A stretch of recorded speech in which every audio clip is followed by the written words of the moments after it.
Good evening, everybody. This is the Amherst Conservation Commission. Today is August 27th, 2025, and it's 7:03 p.m. We've got five scheduled hearings for today, and just to be advised, I'll make this as an announcement a couple of times, but hearings number one and two for CISA on behalf of Friends of Improved Drainage and for Town of Amherst Public Works. I'll tell you a little more about them in a couple of minutes. Will need to be postponed. And toward the end of our meeting today, we'll also have a reorganization of the commission where we'll vote for a new chairman and vice chair.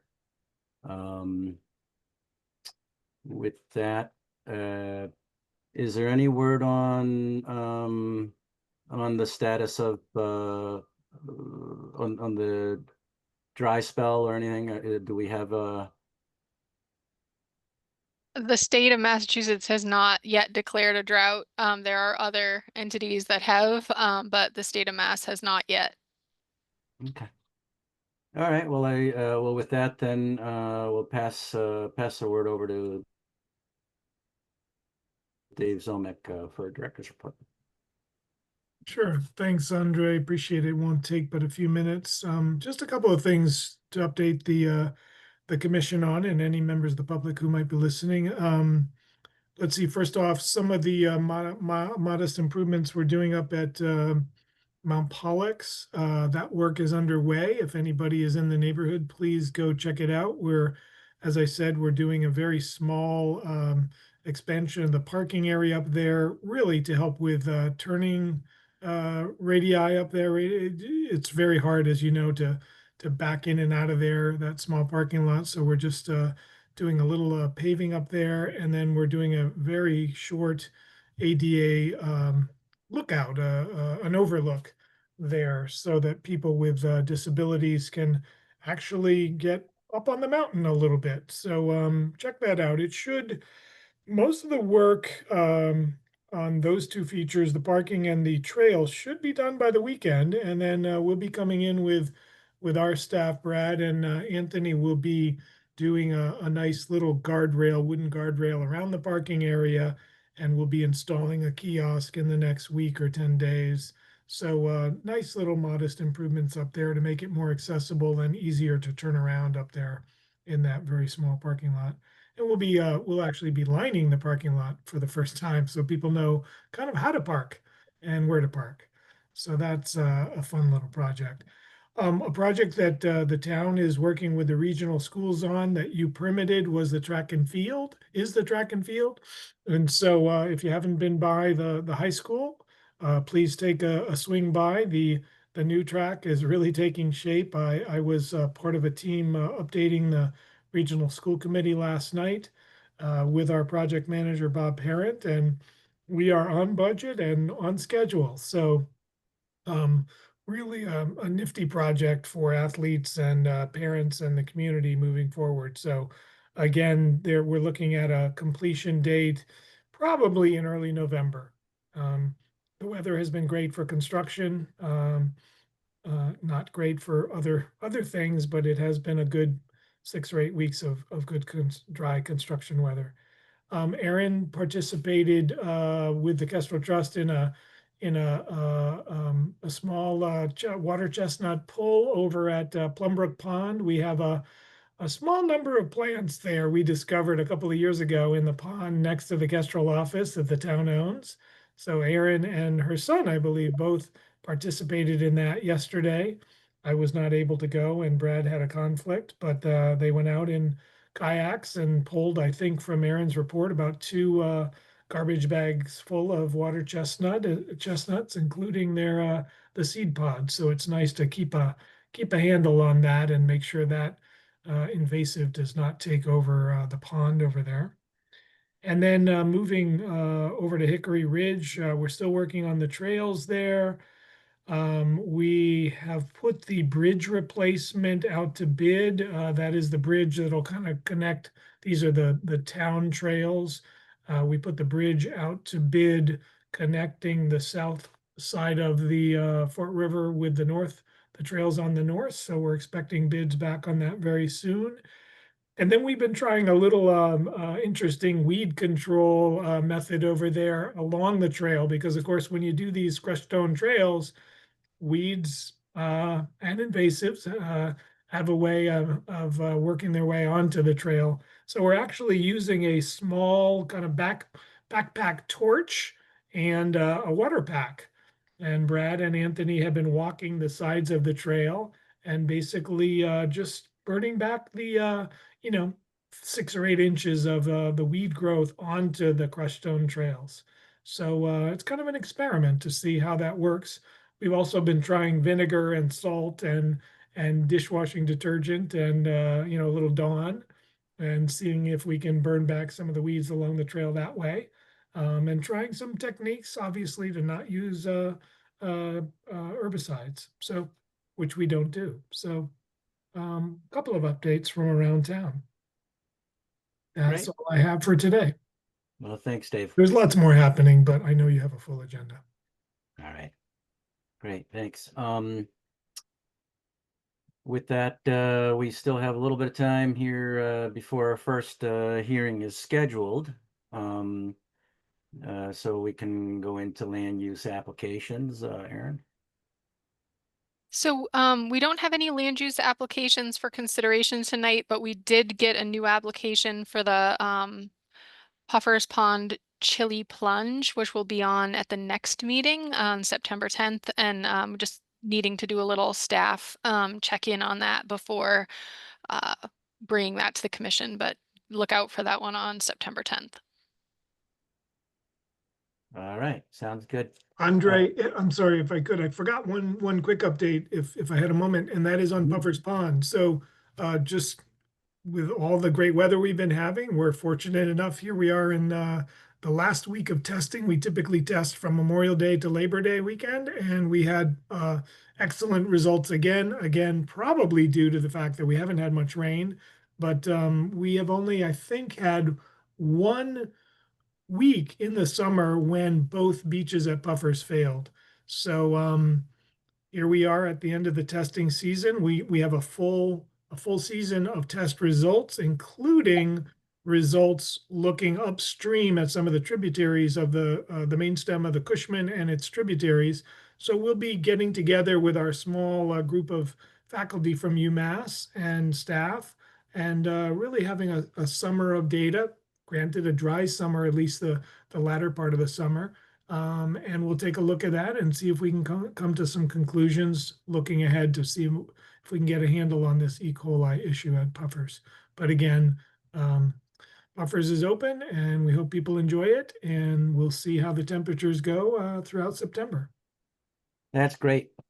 Kind of a rare summer that that we get so much time in, right? Good. That's good news. Well, it's pretty close to 7:15. We still have 3 minutes left. Anyone who's waiting for the RDA on the CISA, the Community Involved Sustaining Agriculture, at the Mill River and what's the name of the Mill River's tributary? It's an unnamed tributary, Andre, Mhm. but it's off of Meadow Street, so it's the Meadow Street RDA. Okay, so that RDA will not be heard today. We had an issue with the Hampshire Gazette where they didn't make the announcement for this hearing as they were requested. And the same with the next hearing at 7:20, which is a NOI, notice of intent, for the Amherst DPW at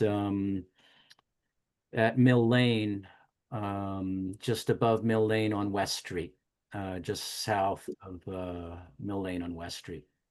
So those are both going to be pushed on to the next meeting on the 10th of September. Is that correct, Aaron? It's on the- Yes. So, if we would like to, let's see, talk about certificates of compliance or the informal discussion on 174 Amity Street, we can go ahead with that. Your choice, Aaron. Great. Yeah, that would be wonderful if we could do the informal discussion because I see everybody's here for that, and um I can pull them in, Andre. Yeah, let's do that. Okay. Okay. If you are here for this informal discussion, 174 Amity Street, raise your hand if you haven't been seen already, if you haven't been pulled in.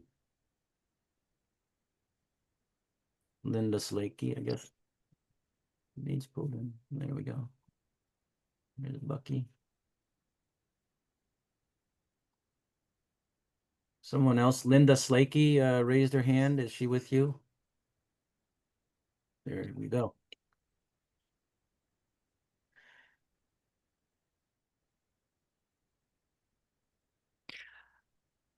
So Yeah. do you want me to just give a quick intro to the discussion and then allow them to present, or how do you want to? That sounds good. Welcome, Bucky, Linda, and I'm not sure. Bruce. Bruce. Go ahead, Aaron. Yeah, please do. So several months ago, I met with Bruce to discuss a potential project, and there was enough sort of nuance with the project that I thought it would be a good idea for him to come up with some plan alternatives to present to the commission. So that's why they're here this evening. So that's basically just a quick intro, but I did meet with them previously in person to get a sense of the project, and I felt like the commission needed to give them guidance before they filed an application. Okay. Bruce, or who is going to introduce your? I think it probably should be me. Linda is the person who is essentially Mrs. Or Ms. ACLT. I'm a retired architect and have volunteered my time through the duration of the project. And Bucky recently has been asked to provide services as a site and civil engineer. Bucky's somewhat familiar. We've had a couple of conversations. He hasn't actually been formally engaged yet. We have issues with CPTG funding and so forth that has to be resolved before we can confidently do that. But we have a good relationship, and Bucky is supportive of this process. But I think under the circumstances, I probably should introduce, and then others, Bucky and Linda, can add anything that I miss. But we don't want to take a lot of your time, so I'm ready to give a short introduction that shows where the project is, what we're trying to achieve, and the 3 or 4 ways in which we think we could do it, and their implications on a small wetland that has been determined to exist there. Could I share a screen? Is that possible, or would you? You should be able to share, Bruce. Looks like I can. Well, just let me get this out of the way. Can you see that? Yes, we can see it. That is There's visible. a way for you to maximize the screen that you have. I will maximize it. I think if I do it any more than that, it'll become unclear, particularly with the vertically oriented. Okay. Okay. So this is a project on 174 Amity Street, which you can see at the top. Just a center of town is to the right, Lincoln Avenue to the left, north is up. The purple square is essentially the bounds of the site. The grey building is a very large, wonderful old Victorian building, which the owners have declared that they will conveyed to the Amherst Community Land Trust at approximately half its market value in return for it being committed to affordable housing for the town. We have determined that we can get 3 units of affordable, three dwelling units, so substantial 3-bedroom dwelling units in there. The site adjacent, as you can see on the to the right here, particularly the pink building, which is a dentist office now, and it has a substantial amount of pavement around. And what the story of how that happened, but the fact is that there's a fair amount of runoff that runs down and across this lower corner of 174. So that, I think, in combination with the fact that this site has been rented for many decades and no one has really paid too much attention to the maintenance of the landscape back here, and the accumulation of leaves against a wire fence here has impeded the flow, and it appears that that is the wetland as a result, as a consequence. These are some images, all from Amity Street looking south towards the house. There we have the big white Victorian house. To the this side here is the area on the eastern side of the house, which is substantially forested and so forth. If we look a little further down, you can see there's a large driveway going in that supports this house, which is, as I said, has been rented for many years. There are about 11 people living in there. Oh, I don't know, maybe not that many. And then a little further back towards town, you can see there's the house, there's the forested section to the east. And this is that building which has so much pavement and so forth.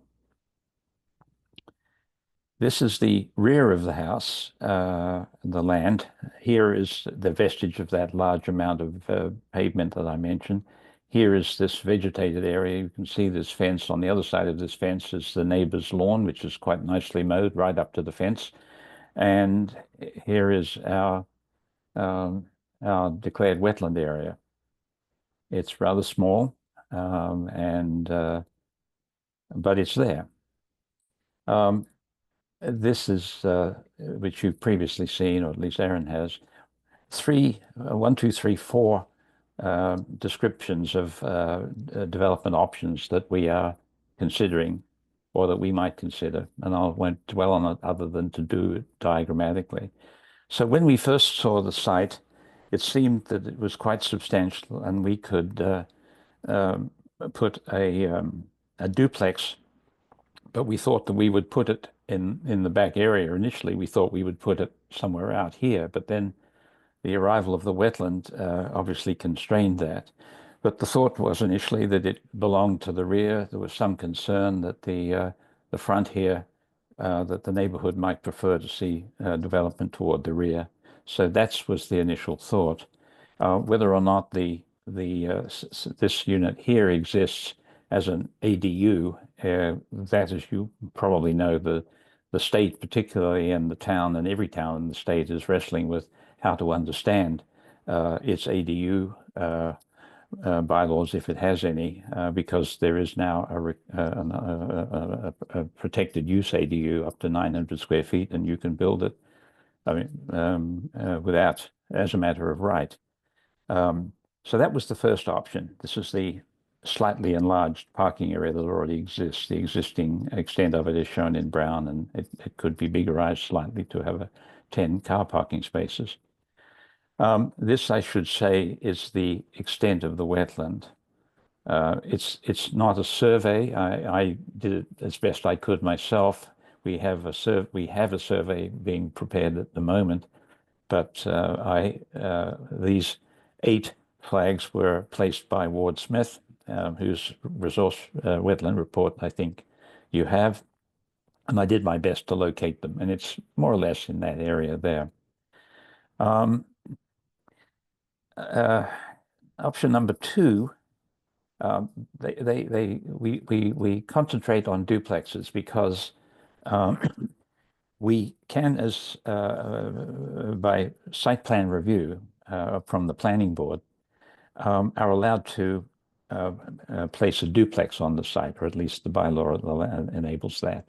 It doesn't enable us to put a single dwelling unit, I mean a single second additional primary use, but we can put a duplex, and then again potentially an ADU as of right these days.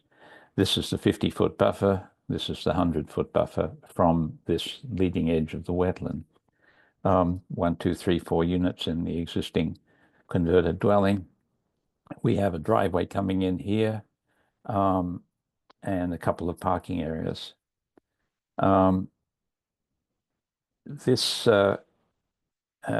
unit, this option, I think doesn't have the ADU. It was prepared on the assumption that we might want to have 4 parking areas, 4 parking spaces here. So the duplex has been pushed further toward the wetland area, outside the 50-foot buffer, but inside the 100-foot buffer.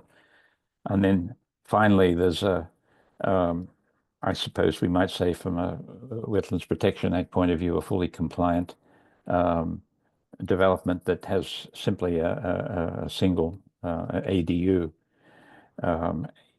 outside the 100-foot buffer. But this means that we get we lose a lot of potential affordable housing. Well, we lose 2 units of with this scheme here. I should say too that down here there's a substantial growth of knotweed, which one might imagine could best be managed by mowing it, but it's certainly there, and one would expect that this invasive, particularly this particular invasive, is something that we would want to deal with, because knotweed is not very nice. That is the extent of what we've prepared. Bucky might like to make some comments based on his particular professional perspective on this. I have not strayed into that particular area, concentrating only on what we, as a provider of affordable housing in town, are trying to achieve on this site. Well, thank you. Would you mind going briefly through these 3 or these options and tell us how many units each option has? These are all 2 bedrooms, or are they all? Yes, I should say this is a 2-bedroom, sorry, a 2-story, 3-bedroom duplex with a single unit, a single-story, 1-bedroom unit attached. So a 3-bedroom unit attached to a single-bedroom unit, and this would be it may be a 2-bedroom unit as an ADU. When we were doing this, the ADU was unrolling or unraveling or being rolled out. But I think it's become apparent that a 900 square foot ADU can be built as of right, and that probably would be a 2-bedroom. So let's say 2-bedroom, 1-bedroom, 3-bedroom, and then each of these is 3 bedrooms. And Right. then in this case, it's the same. Although at this point we could probably, as we are straying in, we could probably make this a duplex with each with 3 bedrooms and 2 stories. There's probably enough room to do that. As if we were to take more space in this eastern side. And the same would apply here without the duplex, without the ADU in the back corner. And this one is, as I said, probably is simply a 2-bedroom ADU, one only small dwelling unit. Okay. Let's see if Bucky has something else to add. Go ahead, Bucky. We're kind of running out of time here, and I'd like to open the floor to some of the commissioners to see what kind of questions and suggestions they've got. Absolutely. I know if I were scheduled for a meeting tonight, I'd want to get right to it. Thank you. And for the record, my name is Bucky Sparkle. I'm a civil engineer and definitely do some wetlands work in the town of Amherst. Bruce really did describe the situation overall pretty well. This is one of those situations where had the property owner not allowed vegetation, dead vegetation pushed by the water coming off of that dentist's office, there's a lot of uncontrolled runoff that has basically built a little bit of organic dam along the bottom of it's a picket fence in the back. It's kind of a beat up fence. It's been there a long time. And I bet Bruce is going for that picture. I fully recognize, of course, that how a wetland came into existence is generally not a concern for the commission. But I do cringe a little bit in how this one ended up, because it affects, especially because Amherst has normally a very stringent buffer, 100-foot buffer around an isolated wetland. It does have a substantial impact on what is generally a relatively urban area, quite close to downtown. It is quite restrictive. So if we are, and the abutters would all be required then to follow that 100-foot offset that would normally be affiliated. It really does lock down what can and can't be done with a whole bunch of property downtown. I also know that the commission has the ability to adjust offsets. I typically imagine you might extend them, but I don't know if there's any way to reconsider moving in within a 100-foot buffer, because that's really sort of the make it or break it line. If we can't get closer in the disturbance and in the new building, I don't know that the affordable housing project can move forward at this point. So, that's my 2 cents, that this is, if they had paid attention, the water would have just kept going downhill because it's a downhill slope. Yep.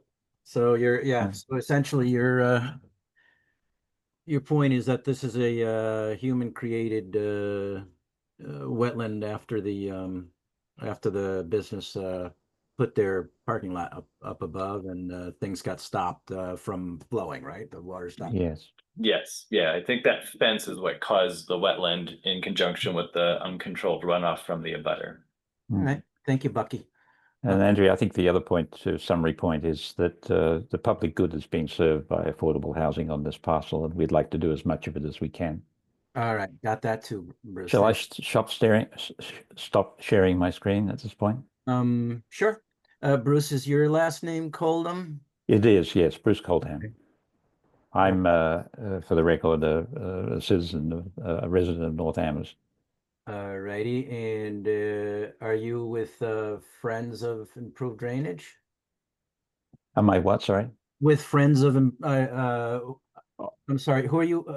I'm a volunteer participant, supporter of the Amherst Community Land Trust, and have been for a while. This is not the first project I've been involved with them. I have a high regard. I also have a rather deep and lengthy association with Habitat. I do a lot of housing building for them as well. Well, thanks, Bruce. We just we wanted to make sure to get that on the minutes. You just got your last name and all that correct.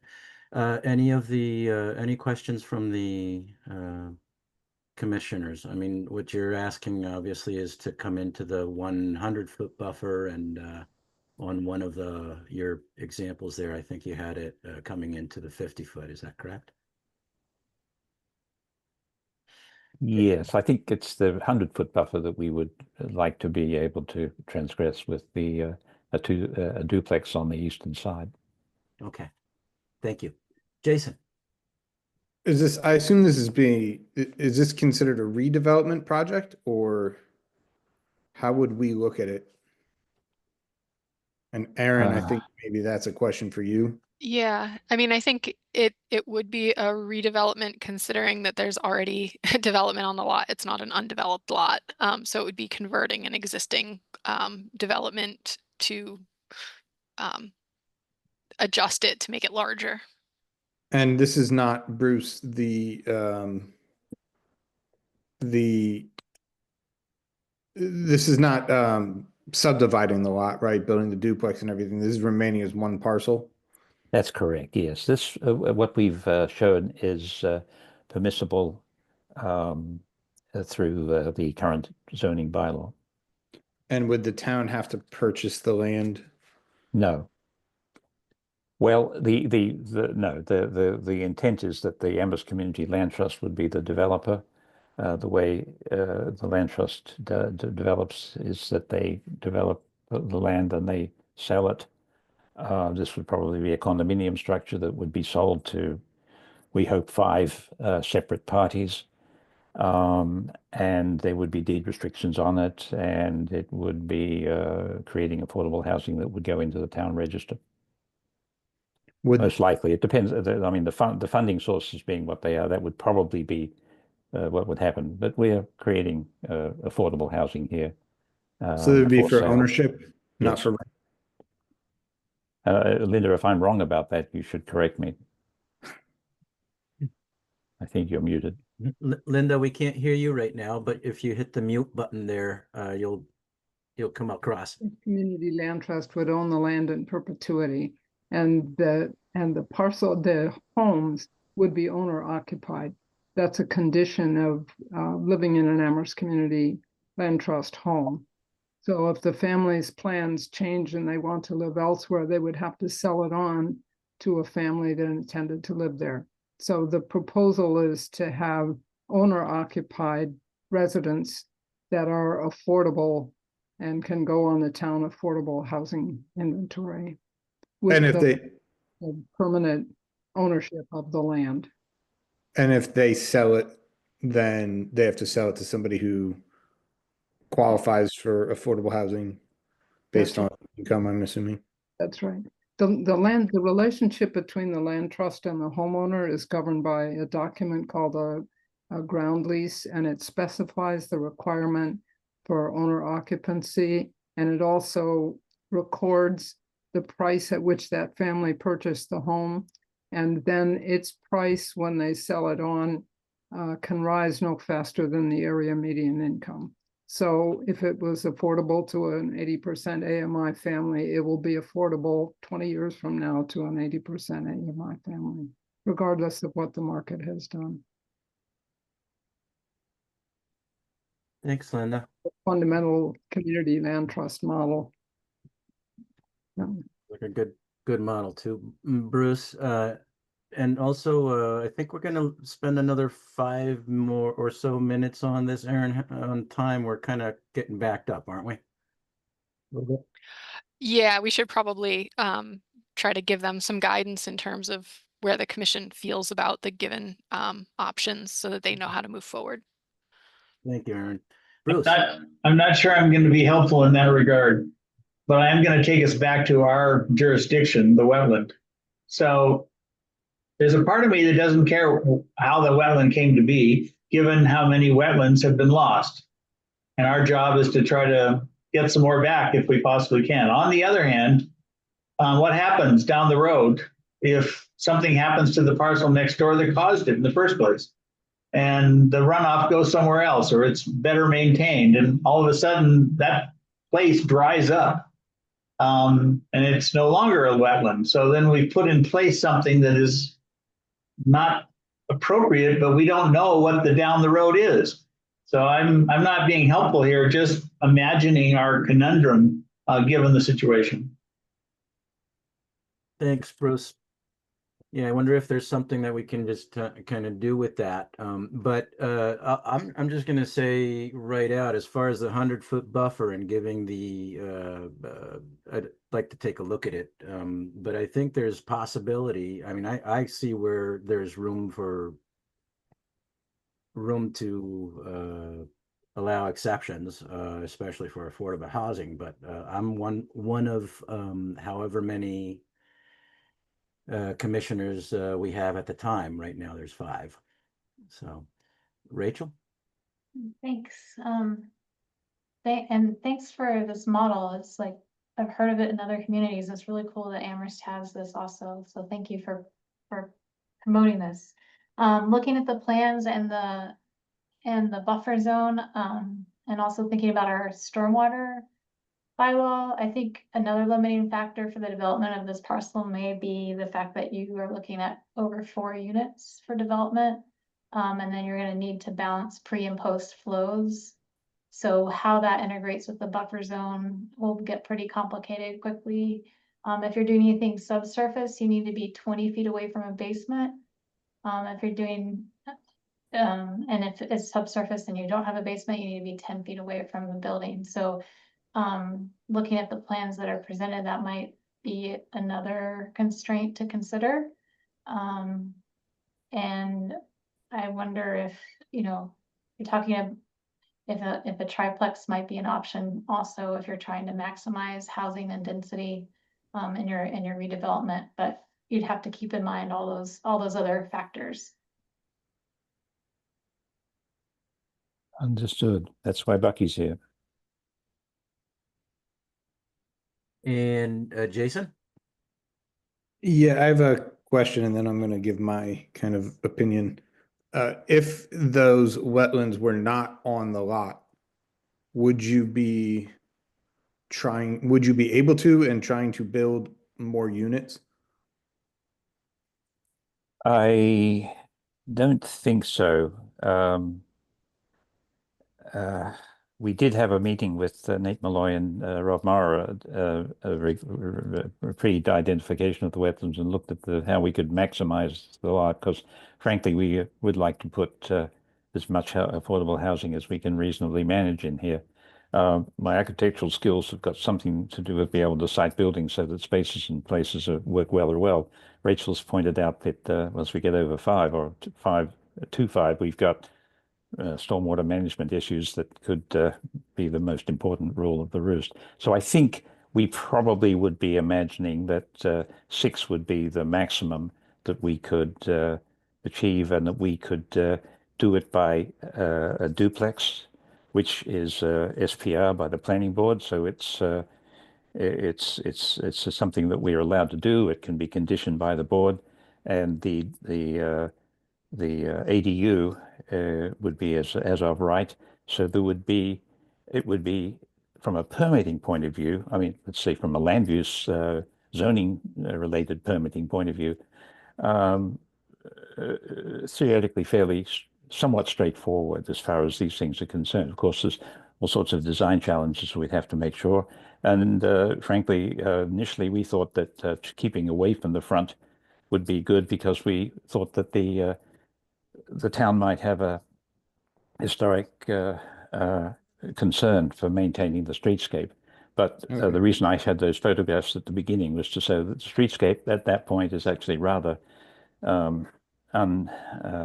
there's not a lot there. I think we could actually improve it by doing a nice building that looked like it was an extension of the existing house. I think we would solve it that way. So I think the answer, Jason, is that we would not be trying to do more than 6 units on that site. And frankly, I think under the circumstances of the wetland, if we were able to do a duplex within the 100, but outside the 50-foot buffer, that would probably be as much as at this point we would imagine that we should try and achieve.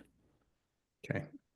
All right. My opinion on this is that I do somewhat care about how these wetlands were formed, seeing as how they were formed from runoff from a neighboring lot that, you know, I don't think should have been, I think it should have been controlled. I don't know how they get away with putting a parking lot in there, and we're seeing that more and more. And I think we're going to see that more and more as we just have we have very few buildable lots in the town, and we're going to just continually see these problematic lots come up. I would absolutely be in favor of working with you all to find a way to impact the wetlands, impact the buffer to a larger extent. And I think that we could potentially work as in some sort of either in lieu fee for impacts and for mitigation elsewhere, and what I would call potentially higher value wetlands. This is an isolated wetland in the middle of downtown that I can't imagine has a whole lot of, well, I'll just leave it at that. It's an isolated wetland in the middle of the town. So I'm in favor of working with them as far as the very specifics. I can't give you any specifics right now, but I'm in favor of trying to find a way to make this project work. Thanks, Thank you. Jason. And, just so you all know, I know Bucky's familiar with this. A lot of times what we'll do is look for some kind of mitigation to occur in order to make up for the damage to the wetland and so on. But we can get to that at some other point. I think we're ready to wrap up for now and move on. Dave? Yeah, thanks, Andre. I don't want to belabor this or prolong it. I just wanted to kind of put out there that I just want to encourage the commission to really stay focused on the bylaw, the regulations. Honestly, I'm not sure the type of housing matters at all. It shouldn't really matter to the commission, in my opinion, what kind of housing this is.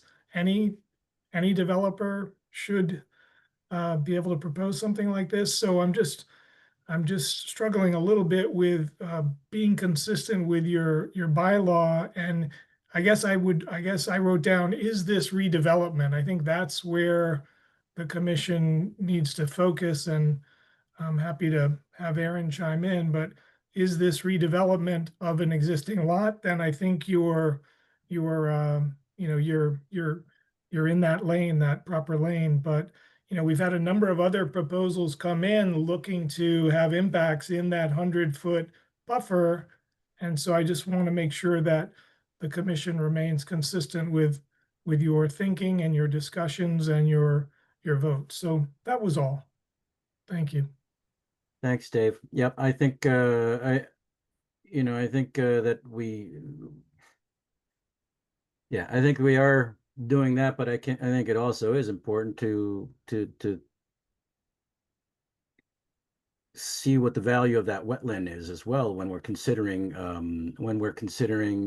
giving exemptions. So yeah, I totally get what you're saying, Dave, and we will stay with the wetlands. Bruce? You're muted, sorry. Yeah, a little clarification to my view. I'm open to the working something out in between 100 and 50, but I want us to be very strict about the 50-foot buffer. I'm totally with you, and I think that you're going to find most of us are there. Bruce, thank you for your clarification. Well, I hope that kind of gives you a little bit of an idea where we're all standing and coming from. And Thank you all. It does. project. It tells me that it's worth spending time engaging Bucky and trying to make something good happen in town. Great. Well, good luck, and we'll see you when you bring it back. Thank you very much. Thank you. All right. Our next hearing is a notice of intent of number 0 West Bay Road and 0 West Street. Let's see. GZA Environmental on behalf of Archipelago Investments LLC in Hampshire College for proposed mixed-use residential development at 0 West Bay Road, map 25B, lots 52, and 0 West Street, map 25B, lot 58. If you could please raise your hand if you haven't been included here. Raise your hand, attendees to be. Kyle is in. Anyone else, Kyle? Kyle, I've brought you in. If you don't mind letting us know if you're alone or with anyone else. Good evening. I'm alone. You're alone. Yep. Okay. So let me see. As of the last meeting, you were going to be providing us some information. Is that right, Kyle? Yes, we actually submitted a couple items, an invasive study, the SPDC study, and another item, and I wanted to talk about our project and where it stands tonight. Please do. You got Okay. you'll have 5 minutes. And after that, our conservation agent will have another 5, and then the public Sure. 2, and then the commissioners will get a chance as well. Sounds great. You mind if I share my screen? Please do. Thanks.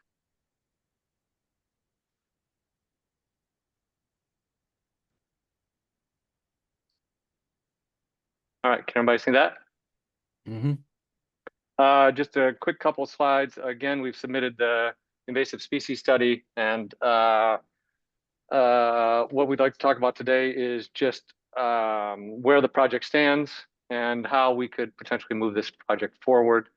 As you know, we were before you last and talked about the 20% provision of the wetland bylaw, and wanted to just discuss that a little bit with you today. I think where we stand, the project with as it stands is in a spot where we're hopeful that we can work with the Conservation Commission to come up with a solution that allows us to build some housing in this very important site. This is just a real quick slide. This is what made the notch the notch. So this is Amherst Sunderland Trolley connected with the Holyoke Street Railway up in 1902. So when that came down the notch on our side, it went right past the Bay Road fruit stand, which obviously Atkins was 1887, so I'd been there for 15 years growing apples. So since the 70s, Atkins Corner has been designated as a future village center, and the current zone is BVC.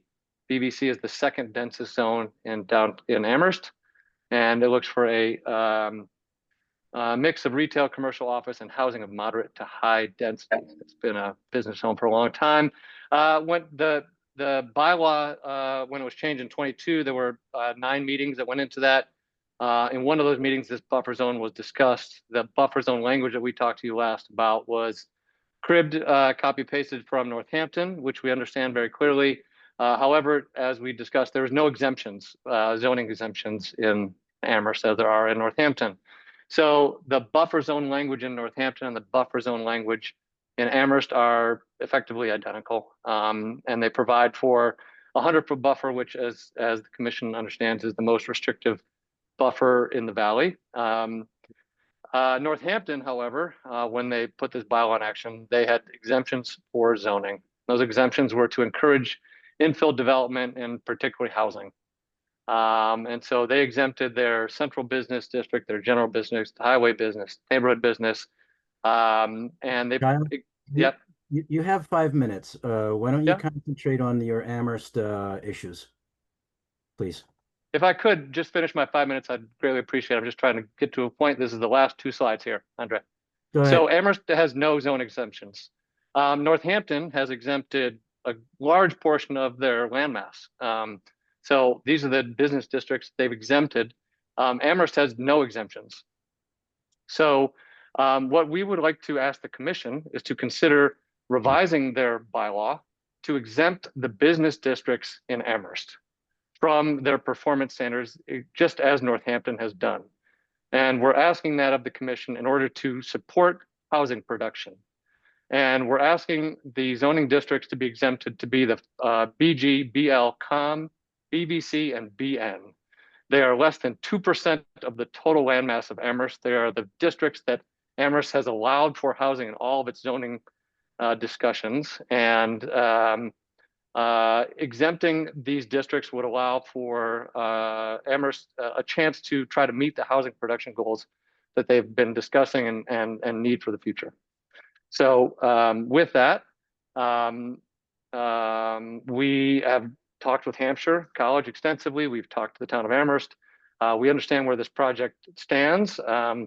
And we think that the bylaw as it currently stands does not allow for the business district to support housing as it needs to going forward. So We would like to ask the commission, to repeat myself, to consider a revision to the bylaw to exempt the business districts from the performance standards that were put in place in 2022 to mirror what has happened in Northampton.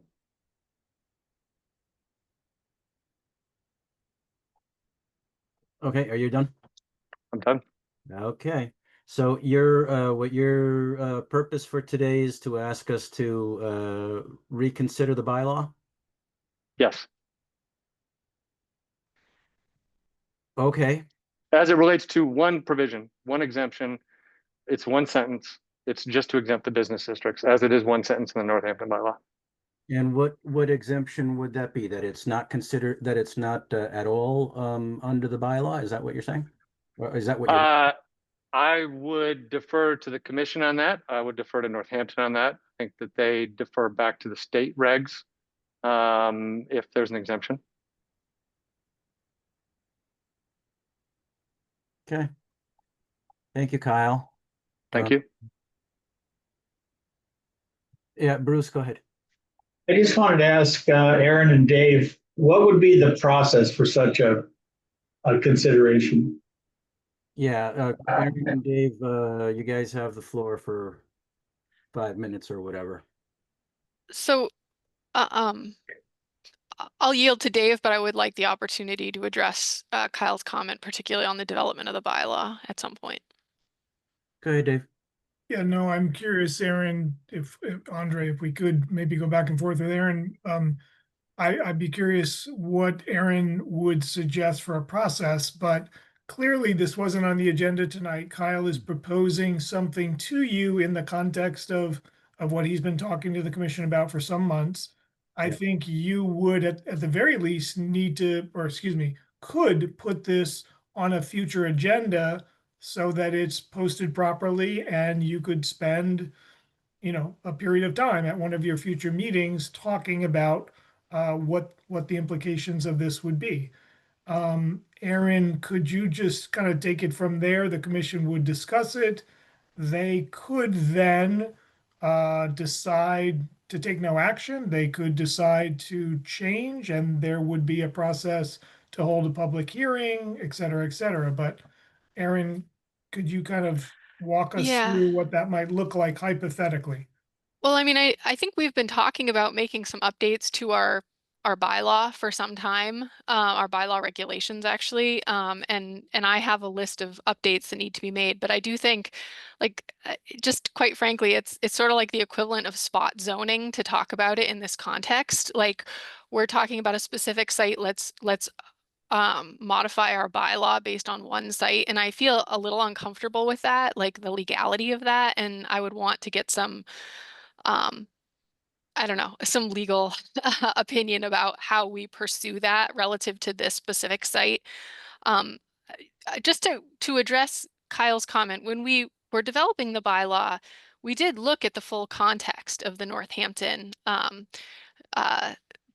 and how it's written. And one of the reasons that we didn't adopt that section was because looking at the geography of the zoning in Amherst and Northampton, they're very different. There's a concentrated sort of central business district in Northampton that's very urbanized, and that provision was exempted in those very redevelopment, pre-development areas where it was like a very high urbanized area. And in Amherst, that's not the case. And so we're talking about basically exempting areas that have never been developed and areas that have high groundwater levels, areas that have extensive wetlands.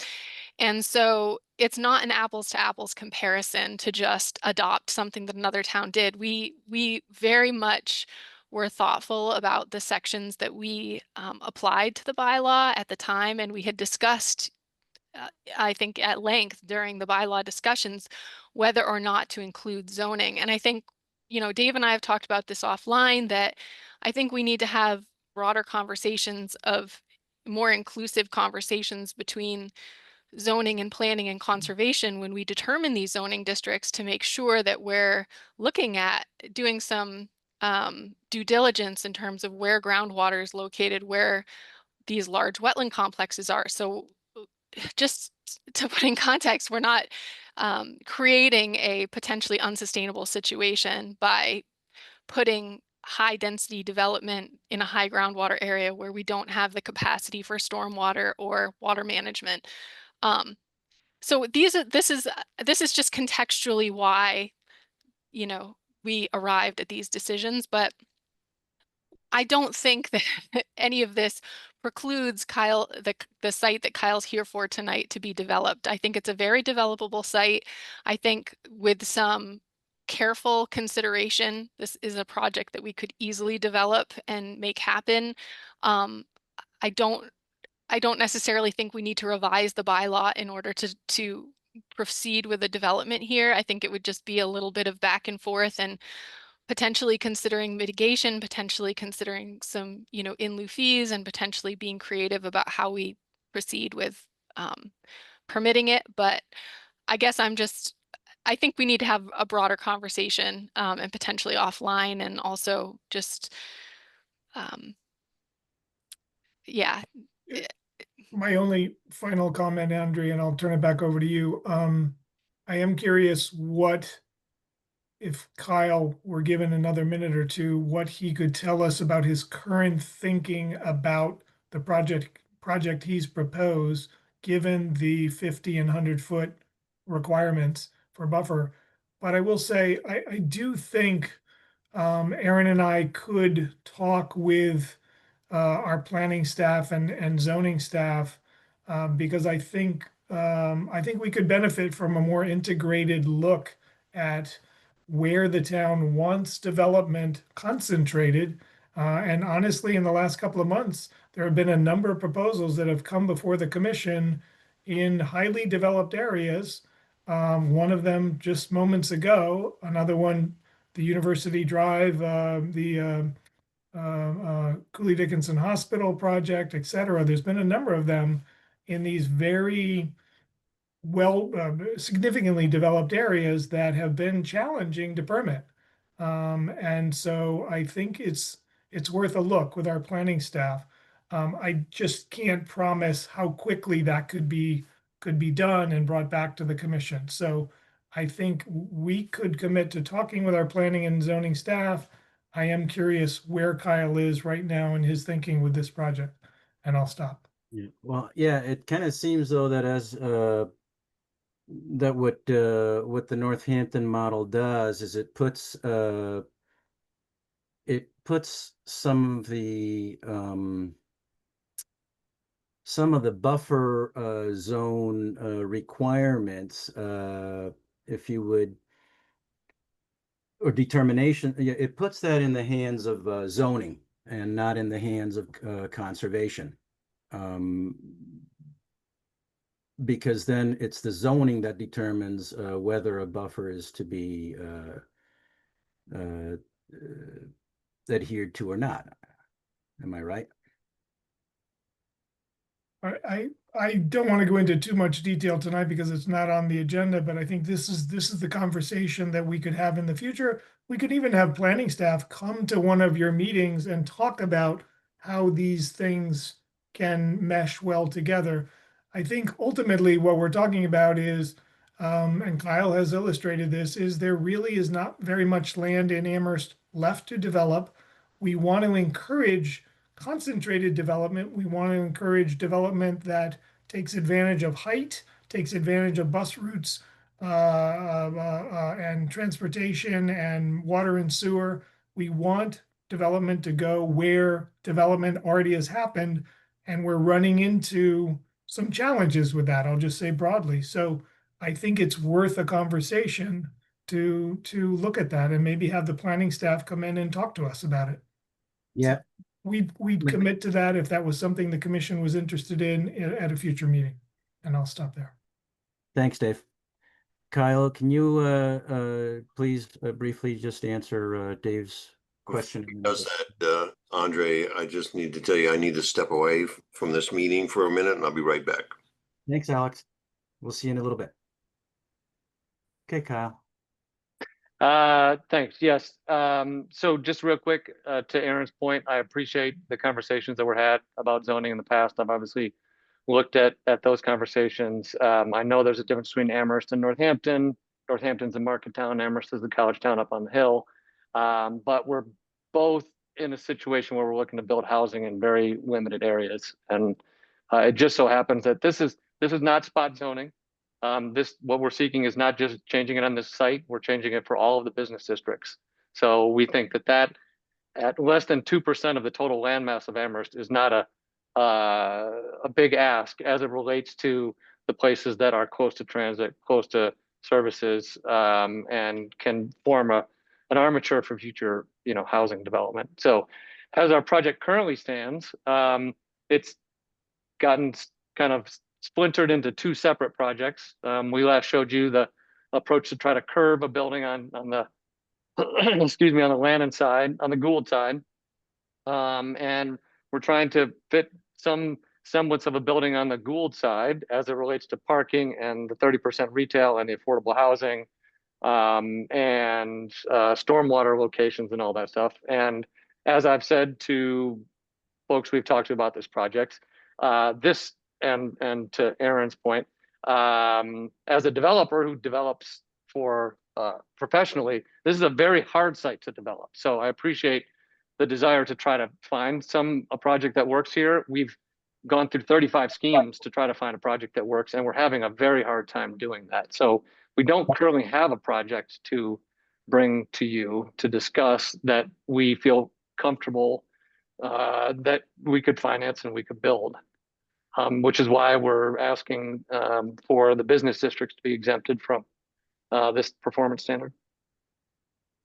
Okay. And so as far as the project itself, let's, since we do it seems like we have two different things going on, one is the project and the other is your ask of today for us to change the bylaw. As far as the project is concerned, where are we going with that right now? I think I would, barring additional conversations, I'd like to ask for a continuance. Okay. And figure out procedurally what next steps might be.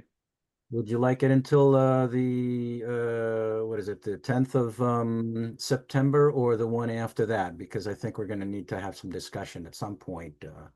The one after that sounds fine. Yeah, Aaron, are we good with getting Archipelago on the schedule for the 24th? Yes. So if Kyle would prefer the 24th, we can do a continuation to September 24th at 7:20 p.m. I could do that. And Aaron, I would defer to you if you thought the 10th was a better date. I would also. That's also fine. 10th is a monster already.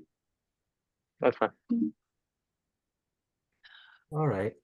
Well, thanks. And I'm going to call on the public as well. We haven't given them a chance to talk, even though we really haven't had a lot of discussion on the project itself. We'll keep it to 2 minutes apiece. At the beginning, please state your name and address and preferred pronouns. And we'll start with Carol McNeary. Hello, Carol. Your hand's up, you're in, and Okay. Sure. Um, Go ahead. being a member of the public and making a comment is always an exercise in fast thinking. Because each time there's something new. But I do have two thoughts. Number one, in terms of this being a business district, a high density business district, there's one other business, Atkins, currently. And the business that Archipelago seems to think would be most likely to be interested in this site would be daycare. And by the way, there's been no study saying that daycare is that there's a real need for daycare in this area. And the other thing I think is that this is the reason why people who live here are alarmed about the height and the density and the impact on traffic is this has not been a high density business zone. And to say that the site is close to transit and to other businesses, I don't think that's the case.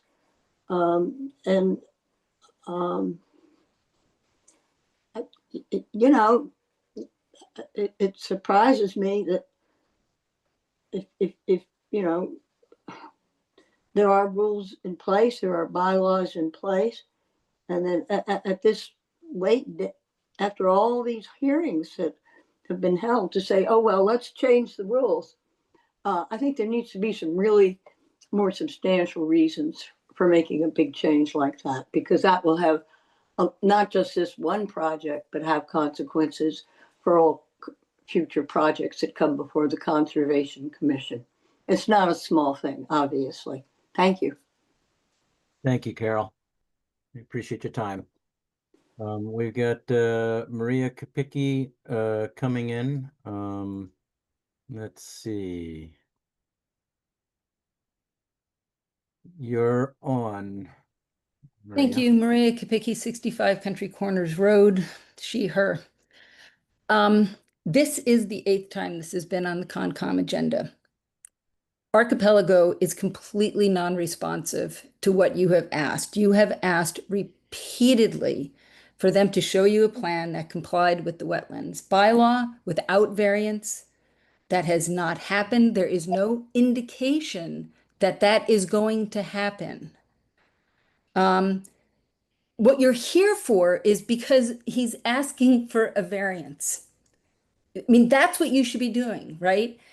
This feels like parenting, right? Like, but mom, I want a pony. You can't have a pony. A pony doesn't make sense. But I really want to have that pony. And we've just cycled back and through this time and again.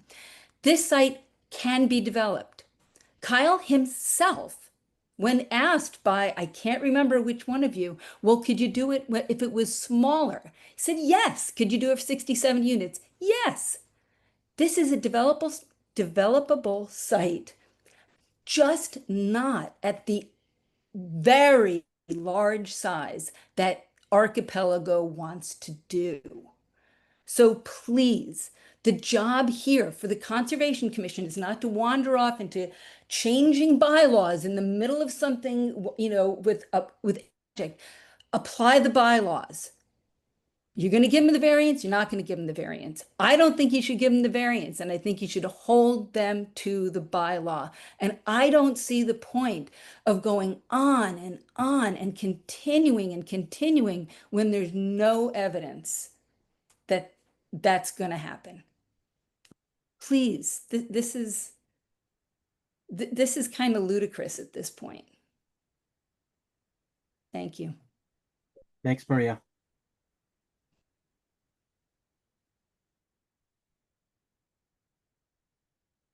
Katie, you're up. You'll need to unmute. Thank you. Katie Naughton, 340 Spencer Drive, she, her.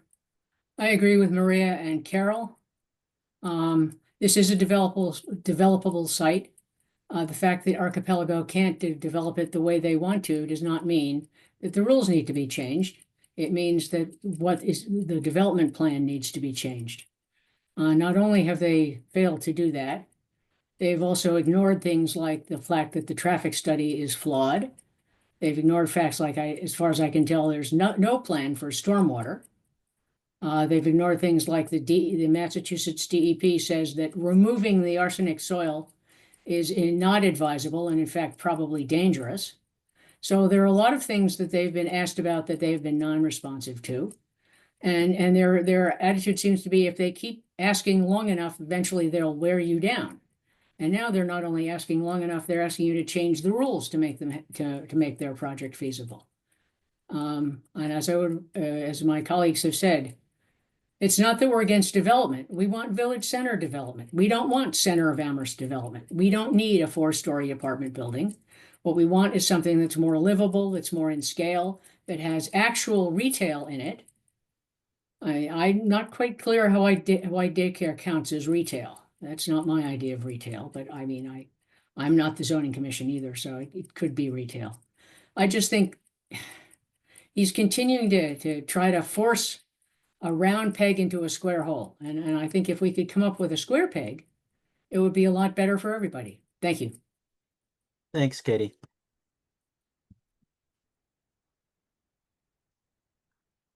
Paul Juris, we've added you in.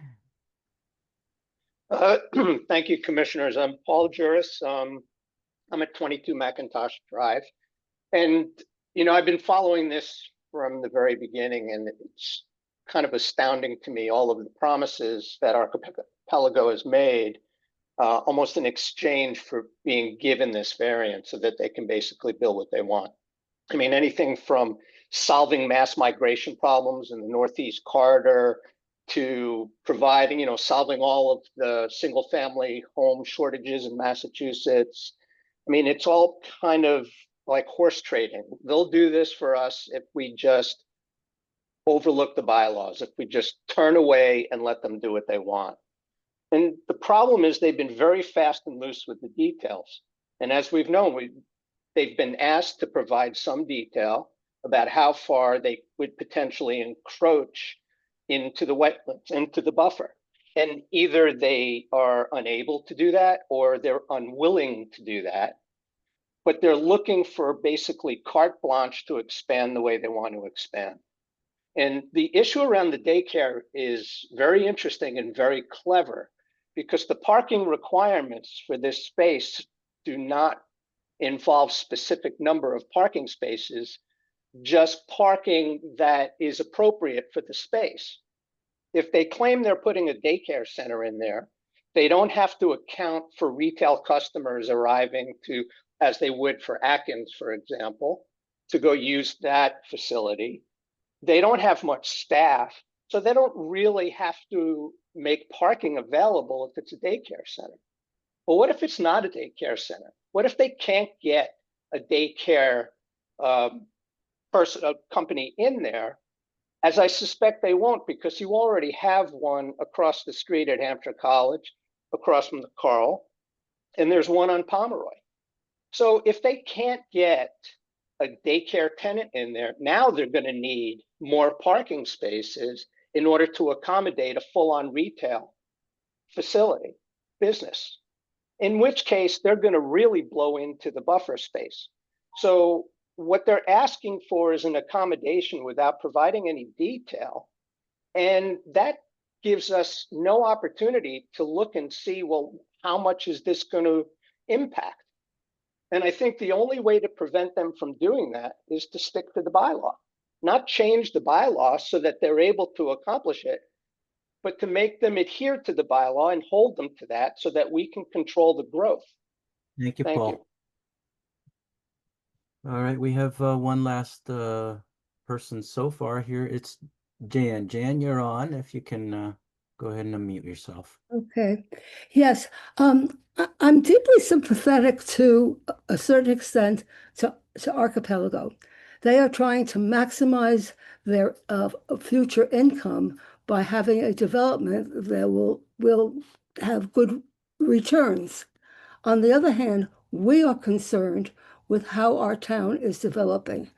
When I saw in recent hurricanes and other events how other towns and municipalities have not developed satisfactory water tables and bylaws to prevent things from happening, we could look like some of those other Asheville and other kinds of communities that have been inundated when they might have had better bylaws. So I think we really need to sit down and say to Archipelago, why is it that you need this?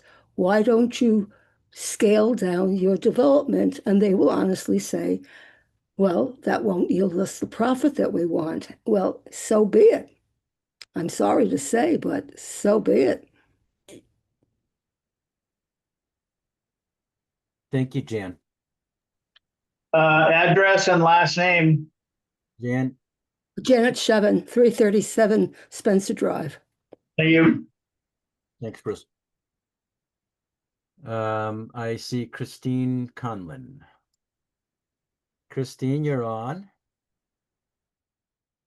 Welcome and thanks for joining us. This is Christine Conlon, 33 Autumn Lane. I just want to more or less piggyback on to what Katie Naughton spoke about, because she said exactly what I wanted to say to you. So thank you for taking my time. Thank you. Thank you, Christine. And I think, well, Jan just put her hand back up. Jan, if you have something else to say, you can go ahead. No. Okay, well, so I think in the future we'll be needing to we'll want to talk to I think it would be good for us to have that conversation, Dave and Aaron, with the zoning folks at some point. And then Kyle will be looking for to actually we'll look to have a conversation and then talk to you on the 24th. Do we have a time for that, Aaron? Yes, it would be at 7:20 p.m. Okay. Alex has a question. I think I was out of the room when it was time for commissioners to say something. Is that true? Yes, Could I say something? you may. Okay. At the end of this, I'm going to ask Aaron if there's a way we can conclude this proceeding, perhaps due to lack of compliance with what we've asked. We've asked several times and granted several continuances for them to bring us a plan that doesn't violate the buffers. Excuse me, Alex. We've already agreed that we're going to let them, that we're going to hear them again on the 24th. Just an FYI, go ahead. Yeah, I wasn't part of that agreement. I was out of the room and I didn't get a chance to speak before somebody made that conclusion. So with regard to changing the rules, I don't agree with that to amend the rules for a project. If we agreed to amend the rules, then conceivably Archipelago will be asking for a continuance until we conclude that process, which may be a year. And I, as a volunteer employee of the town, value my volunteer time, and I'm not going to agree. That to me is unreasonable to ask us to continue with a project that can't bring to us what we've asked. If they do not have a project, somebody else will develop the site. I think that's plain. It's a developable site. With regard to toxic soil, that subject keeps coming up. We had a project on UMass that was formerly an orchard. We didn't bring up toxic soil there. I don't know why we would talk about it here. That would be arbitrary, maybe breaching on capricious. And so I just am not talking about toxic soil anymore. So I'm asking procedurally, is there some way we can conclude with Archipelago if they cannot bring us a plan of development without violating any of the buffers? Then they don't have a project, apparently. They haven't been able to do it. And I would like to see if there's a way that we can economize our time by not continually entertaining Archipelago during this meeting if they can't produce what we're asking for. Thank you for letting me speak.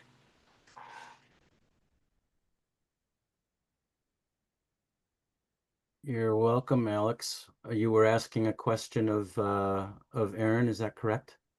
Aaron or Dave, it's a procedural question. I don't know what the answer is.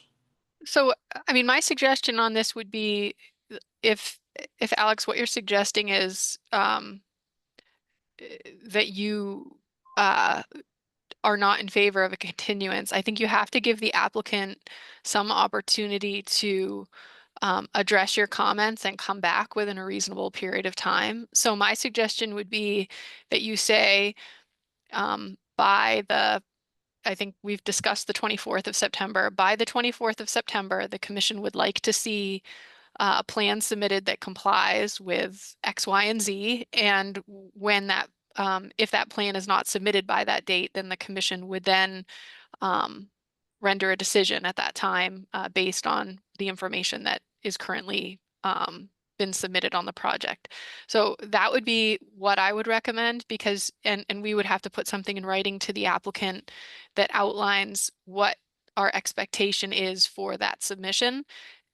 Because for us to deny, for example, tonight to say, well, we're just going to deny the project because they didn't submit, we haven't said what our expectations are clearly and when we expect those expectations to be completed by. So I think it would be very important for us to articulate that and give the applicant an opportunity to come back within a set period of time. Can I speak? Yeah. Chair? If that's what we need to do, then I would suggest we do it. I think we have already asked them maybe 4 or 5 times to come forward with a plan that doesn't violate the buffers, and so far they have not done it. So they've had, I'll be conservative, 3 opportunities, 3 continuances. I think it's more than that. But if we need to give them one more and be very specific about what the consequences are for not bringing forward a plan that doesn't violate the buffers, then I'm all for it. And what I'm not interested in is increasing my volunteer time on the commission for something that's not going anywhere. Thank you. Not going anywhere in terms of what we've asked for is what I'm talking about. Thanks, Alex. Thank you very much for letting me speak. You bet. Well, I think, I think that if you had been here before, we might not have agreed on September 24th date, Alex, but I think right now that's what we're going to have unless we don't, unless we have a motion and don't get it back. But right now we've got 2 things. We have one, they're asking us to reconsider or to consider changing the bylaws, and we don't need an answer today. So that's not something that we need to be writhing on right now. And then the second thing, which is what we were here for from the beginning, which is the actual hearing and whether or not what we do with it with this NOI, and we're going to address that on the 24th. And we would like some all the answers, Kyle, to the questions that we've had. If you want to continue with, if the only thing that you're looking for, if you're not going to change anything, it sounded kind of like that, but you need to let us know. So, or it would be good for you to let us know, so we can make a decision. But then you're also asking for the regs change, the bylaws change. So anyway, with that, we're looking for a motion to continue the public hearing for DEP number 089-0752 to September 24th at, Aaron, what time again? 7:20 p.m. 7:20 p.m. Yeah, Chair. Yeah. Just for the record, I duly noted you that I was leaving the meeting and that I would return. Yep, and we couldn't wait for you, but I get you. I understand. But it would have been a courtesy to hold off a decision until I returned. I wasn't gone very long. The decision is right now when we're putting a motion out, Alex. So if we have a motion, I'll move to continue the public hearing for DEP number 089-0752 to September 24th, 2025 at 7:20 p.m. Second. that's Jason with a motion, Bruce with a second. Bruce, Aye. Jason, Aye. Alex, When in this process can we amend the motion or offer an amendment? we have a motion that's active right now, so you vote for it or not.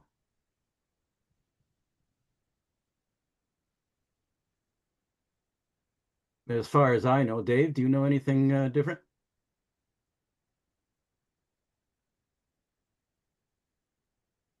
I guess I would tend to agree with you, Andre, that it's either you're voting in favor of the motion or against the motion, Alex. I would just wanted to qualify the motion, but maybe I can do that afterwards. Sure. So I will abstain. Okay, and Rachel? Aye. And I'm an aye. So Kyle, we'll see you on the 24th. Thank you for your time. I appreciate it. Yep, thank you. And Alex, you go ahead with your statement that you want to make. Yeah, Dave had his hand up before me. It's okay. You can go.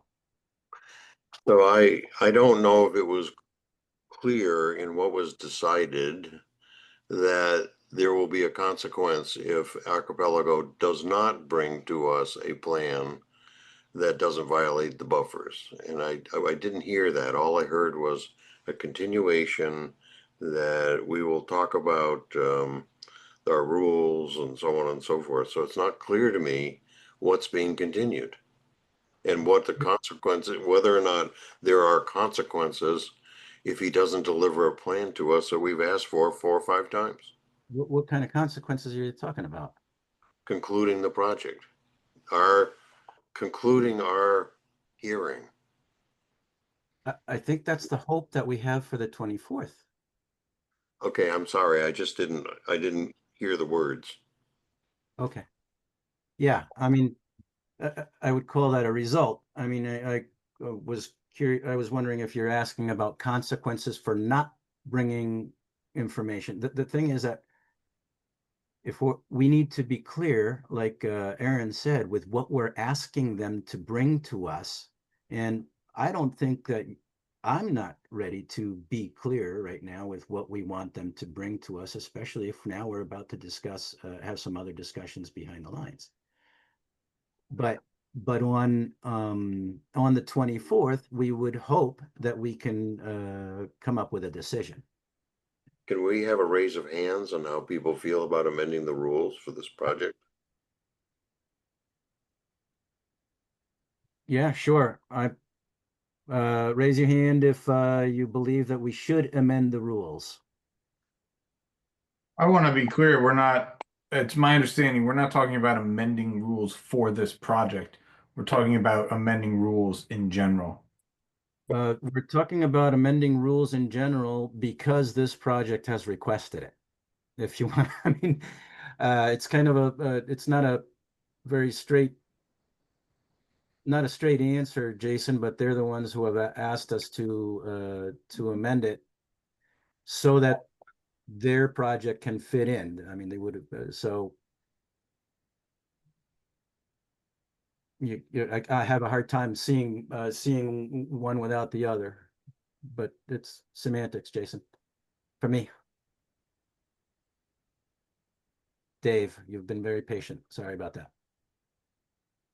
Yeah, I just want to be clear with kind of what I said before, and I think it goes to Jason's point here. Jason's comment is, I did not want to suggest that this was the appropriate time to look town-wide in the middle of a ongoing continued hearing for this project. And I can't commit to, any kind of expedited review of the bylaw with the planning department, anything like that. I am happy at your urging, if you will. That's kind of what I'm hearing. Dave, could you and Aaron sit down with the planning staff and have a conversation, and we could report back to you? But I want to just be clear to you all and to Kyle and to the public. These two, in my mind, are related but separate processes. So we are not suggesting we're going to come back to you in one meeting or even by the 24th. That is a much longer conversation and with a lot more input. So I just want to be clear to the commission and also to the public. Did not want anyone to get that impression. We'll have that conversation, as we often do, about zoning and other matters, planning matters, master plan related things, and zoning and wetlands are part of that. So we'll do that, but I think these are on separate tracks and separate timelines as well. Yeah, a little dose of reality there that we're not going to have a brand new happy Northampton bylaw. No, never. I cannot promise that. And so we will talk with the new chair, whoever is elected, after this meeting, and we will work on a meeting in the future where it might be good for staff to come back, perhaps with a planning staff member to talk with you. But that's for a future meeting. Thanks. Sounds good. Thank you, Dave. Bruce. They're completely separate problems. Thanks. All right. With that, we're moving on to our next hearing. It's the fourth hearing. NOI, notice of intent, tie and bond on behalf of Cooley Dickinson Hospital for after the fact permission to conduct vegetation removal and long-term invasive species management in the BVA and buffer zone at 170 University Drive, map 13D, lot 9 and 49. And who do we have here today? If you don't mind raising your hands for this. Looks like we don't have anyone here. Is that correct? We're asking for a continuance. That's correct, Andre. Yes. Okay, so then we're looking for a move to continue the public hearing for 170 University Drive to September 10th, 2025 at 7:40 p.m. So moved. Jason with a motion. A second. Rachel with a second. Rachel? Aye. Jason? Aye. Alex? Alex, you're. Aye. Thank you. It Bruce? didn't hear me say so moved or second. So I'm sorry, I was on. No problems, Alex. Bruce? You're muted too. Bruce, still can't hear you. Thumbs up for an aye, thumbs down for all right. Alex is an aye with a thumbs up. I mean, Alex, Bruce, and Andre is an aye as well. Next hearing is hearing number 5. It's another notice of intent, Berkshire Design Group on behalf of CIBA LLC for the development of 2 existing residential lots, including a proposed 2-family home, a 10 parking space, porous paver parking lot, ADA compliant entrances, and associated grading and utility work at 807 and 825 Main Street. Map 15A, lots 51 and 52. And here I see Jeff Squire, who we just brought in, and Andy Fulmer, who's in now as well. And you'll have you're going to have 5 minutes presentation by the applicant, 5 for staff comment, 5 minutes for public comment, or 2 minutes apiece, and 5 minutes for conservation commissioners. If you don't mind giving your full name and who you're with, please, when you speak. Who's going to be talking on behalf of? Who's going to be presenting on? Is it Andy or Jeff? So that would be me. Yeah, I don't understand what I can share, but yeah. Anyway, Jeff Squire from the Berkshire Design Group here on behalf of CIBA Development, talking about the parcels at 807, 815 Main Street. Yep. Do you want to share? If I can, there were a couple of updates and just some responses to Conservation Commission questions. Aaron, I'm having a hard time Yeah. following his share spot, but do I you?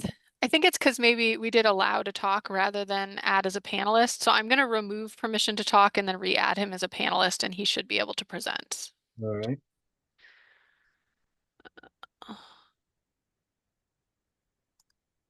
Got him. Great. Oh, I don't see him. There we go. Go ahead, Jeff. How you doing there? Can you present now? Yeah, you can. You can share your screen.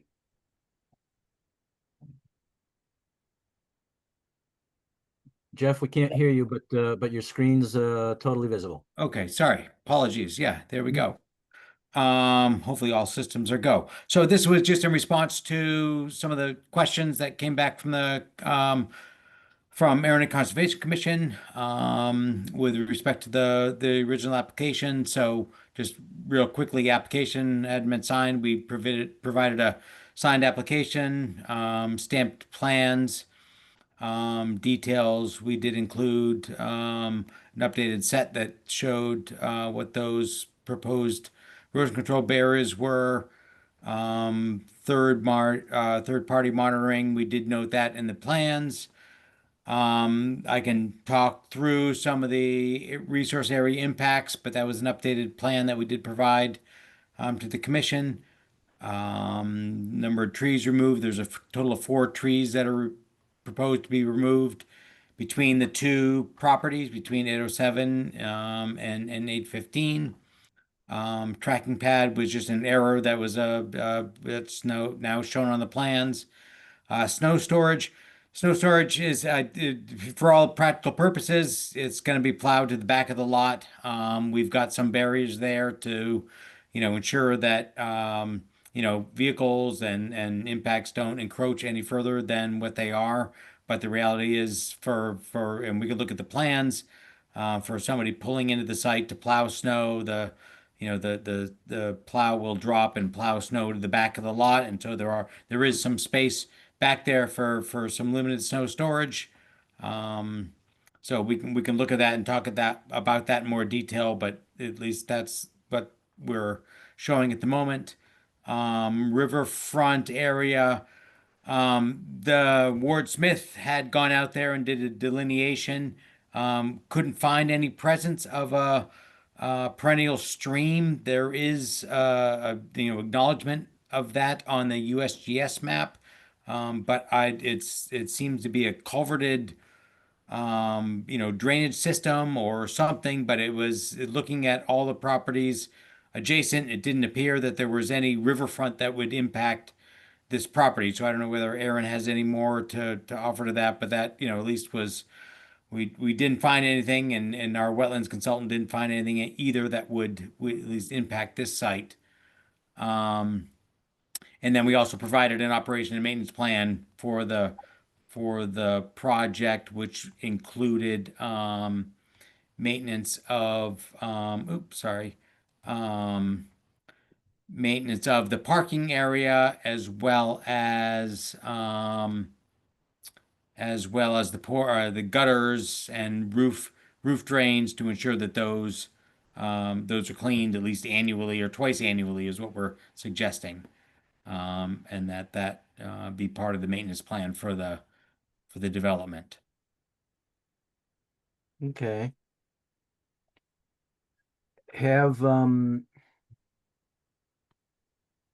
And then as far as the 50-foot no work buffer area, have you done anything to sign it or to designate it in a sense? So there's a number of boulders along the edge of the existing parking lot now.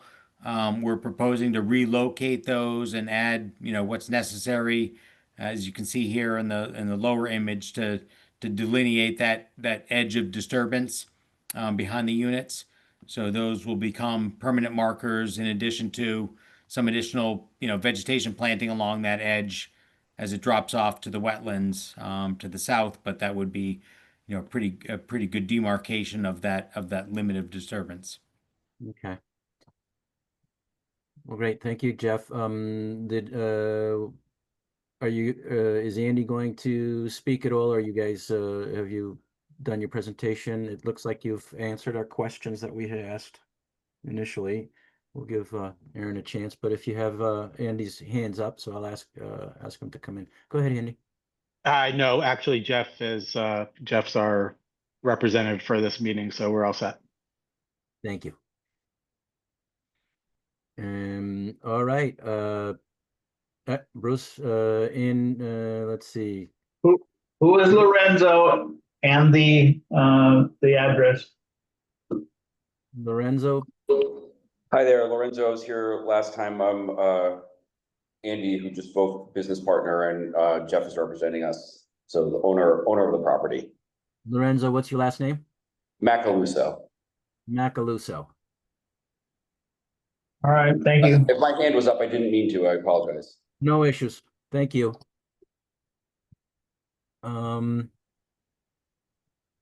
Okay, and Aaron, now would you mind filling us in on the town's perspective?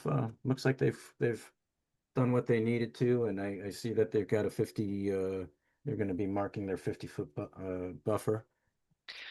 Yeah, so I think they addressed the questions adequately. The riverfront comment was a typo. It was supposed to be the property is not in riverfront, but somehow the not didn't get into my comments. I did look at that, and there is a riverfront area there, but it's like 2 properties over, so it's just shifted, and the line was in it didn't accurately represent where the river is. So that's fine. I did run calculations based on the data that Jeff provided on the plan in terms of the existing and proposed alteration and the proposed mitigation area. And I included those numbers in my report. It looks like for lot 807, they're well under the 20%. For lot 815, they're at 21.5%, but they also have a 12.5% mitigation area for that lot. I guess my sort of closing comment, because we don't always think of mitigation as a one-to-one, is that if the applicant, and I drafted an order of conditions as well for tonight for approval, is just that I'd like to, rather than just including the planting areas as the mitigation, I'd like to include the planting areas in addition to the 50-foot no work area, and include the bounding can be around the proposed plantings if the applicant prefers, but signage to be around the planting mitigation areas, as well as the 50-foot no touch. And if they do that, I think that the balance of mitigation on the site for future mitigation area will balance out what's been proposed in terms of the overall impact. Great. Thanks, Aaron. We'll go to the public. Are there any comments from the public? If you do make a comment, we'll need your name, preferred pronouns, and address, please. Going one for public comments. Going two. No public comments. Anybody from the commission have questions? I think it's pretty straightforward, Jeff. You have no problems with going ahead and delineating the 50-foot buffer as Aaron mentioned? No, not at all. Okay. Well, we have some order of conditions, and I guess we're looking for a motion to close the public hearing and issue an order of conditions. The motion that's right there. I will move to close the public hearing and issue order of conditions for DEP number 089-0760 pursuant to Wetlands Protection, Town of Amherst General Bylaw Article 3.31 and regulations, and the Wetlands Protection Act with boilerplate conditions under both the Wetlands Protection Act and Town of Amherst General Bylaw with noted special conditions as drafted. Jason with a motion. Do we have a second? Second. Bruce with a second. Bruce, Aye. Jason, Aye. Alex, Aye. and I'm an aye. Rachel has recused. Thank you, everyone. Thanks to you, folks. Thank you. Andy Thanks. and Jeff and Lorenzo. Have a Yeah, good thank you. bye. Bye. Good luck with the project.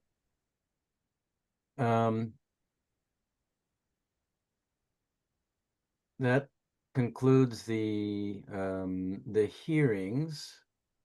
Andre, could I, before we leave hearings, could I just make one quick plug? Please.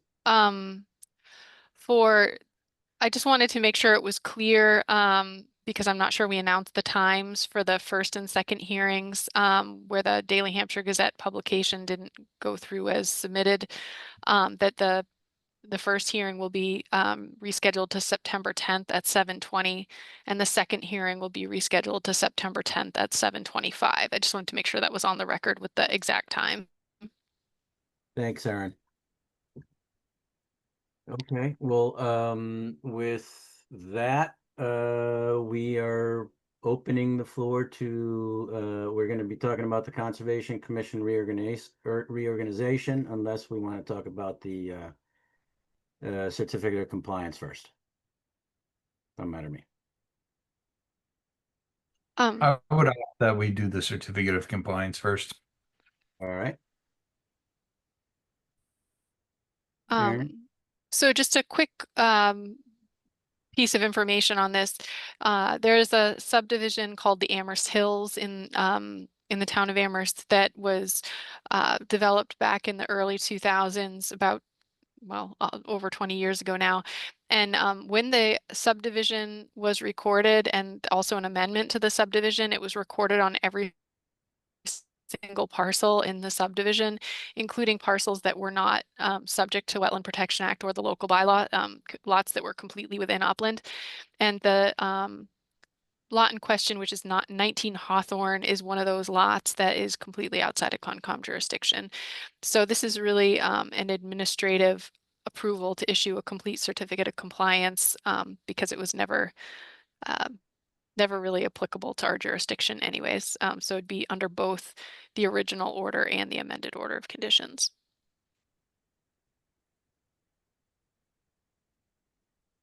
All right, so we have, we do have a motion there.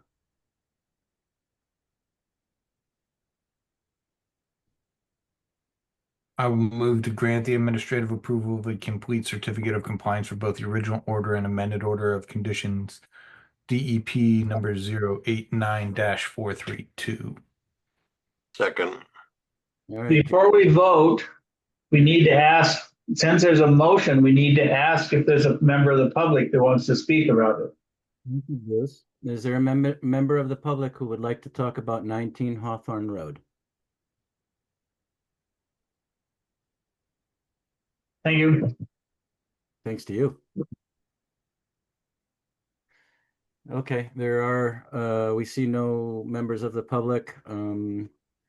So Jason, do you still continue with your motion? Yes. And Alex, you second it still? Yep. Okay, so Jason with a motion, Alex with a second. Alex? Aye. Jason? Aye. Rachel? Aye. Bruce? Aye. No. Okay, we've lost our last chairperson, and we are now going to reorganize with a vote on a new chair and new vice chair. So with this, we're opening the floor to nominations and limited to just a name and no explanation or discussion. After each nomination, the member nominated indicates if they accept the nomination with a yes or a no. When there are no further nominations, each nominee will make a brief statement. And then we can have a discussion of the members without the nominees. And then there'll be a call call roll for a vote. I have a process question. So is the vote dependent on having a majority of the people here in the meeting or the number of seats? Any motion that passes this commission has to be a majority of the full board. So it would need to be 4 members voting in favor. Thank you. I have a procedural question. Oh, go ahead. Sorry. Dave, you're muted. When I read what Erin put in the PowerPoint, she didn't mention the vice chair. And the description here is for electing a chair. Do I assume that we just, after we elect a chair, we just turn around and do the same thing, the same process for the vice chair? It seems like a dumb question, but I thought I'd ask. Yes. Valid question. Thank you. All right. So we're looking for nominations then, if we have no other questions about procedure.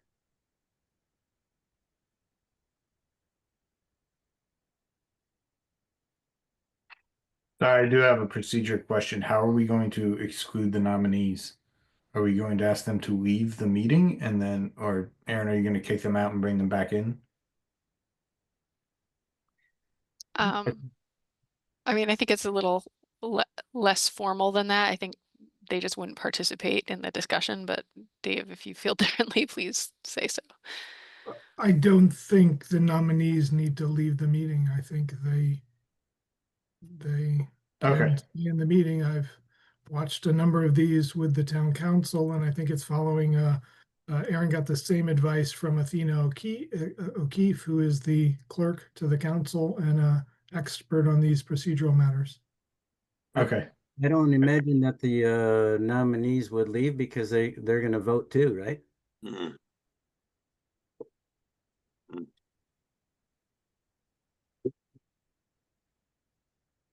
Excuse me. We have no other questions, then let's go. If anybody has any nominate, oh, Bruce? I nominate Andre. I'll accept. Thank you, Bruce. Any other nominations? Go ahead, Alex. I nominate Bruce.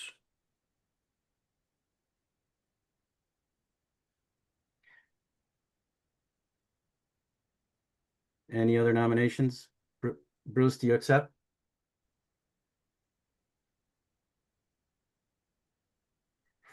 Yes. Okay. So far, we have 2 people nominated.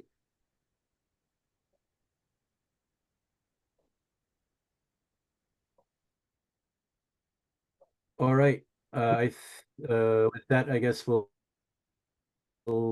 make a brief statement.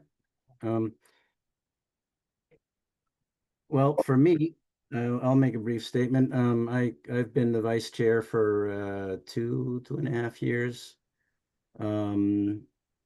And I would like an opportunity to be the chair, to be able to help out with that as well. And I'm going to make a couple more. I'm going to bring it a couple steps further. I would like to be limited. If I do get voted, like to be limited to 6 months, because I think it would be good for other folks to get a chance to get the chair's position. 2 years of being in the vice chair, I think, is brought that through. And yeah, and I think that there would like to see a lot more communication between the chair and vice chair, or at least them copied on communications with the town. But that's, I would love to do it, and I'll give it my best if I get a chance.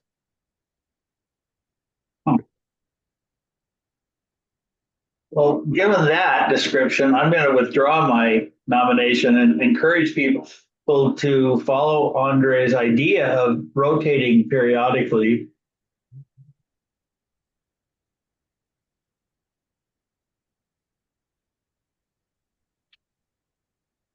I think I'm gonna have to step out of this now because I can't be a part of this if I'm gonna be,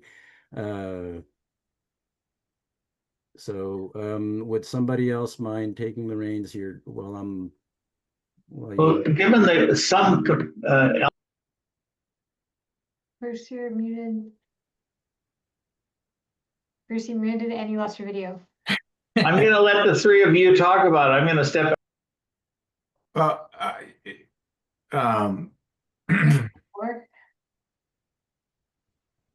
Sorry, Rachel, what was that? Only need four. We need 4 to vote. Okay. I agree with Andre and Bruce's, the notion that there should be a rotating. I think that's a good practice, I think that's healthy, yeah. and I'm ready to vote. And what about vice chair? Is that separate? I think we just do this again. Okay, okay, You cool. you first do the chair and then do that vote. And folks can vote for themselves as well. So Andre casts the vote, Bruce casts the vote. And then when that's concluded, Andre can ask for, or any, whoever the chair is can ask for nominations from the floor for vice chair. Great. Is everybody ready to vote? I think so. And then the duration, if we wanted to formalize a chair position and rotation, is that something we would do informally, or we'd formalize that, you know, that if for a 3-year appointment, then your maximum term, or is it better just to be informal about it? Since we're not talking about the chair, who the chair and all that is, I think we can take a full vote on that afterward, but that's, I will say it's normally a year.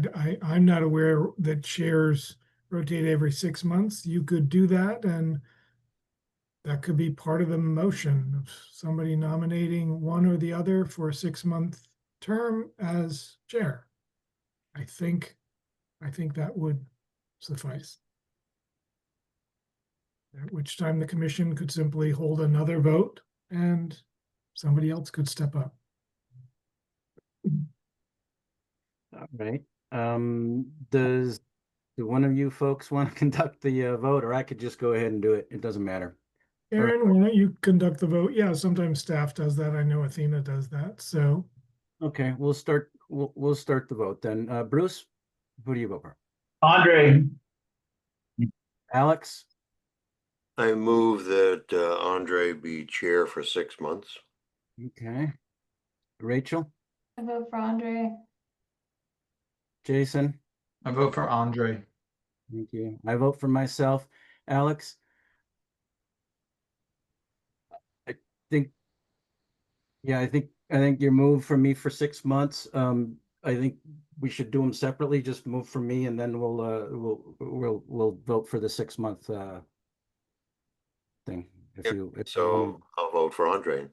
Okay. Thanks. So that's 1, 2, 5 votes for Andre as the chair. Thank you, everybody, for your confidence, for giving me a chance. Looking for nominations for vice chair. I nominate Rachel.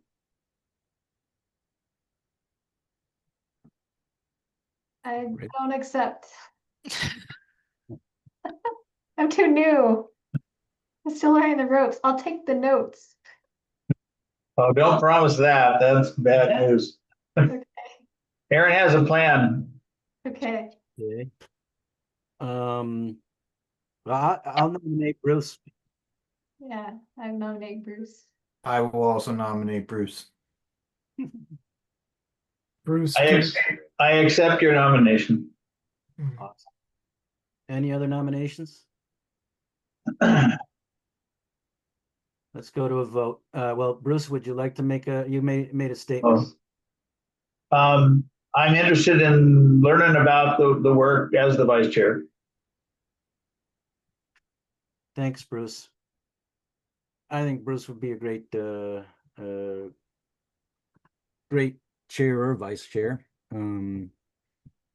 So I'm looking forward to working with him on it.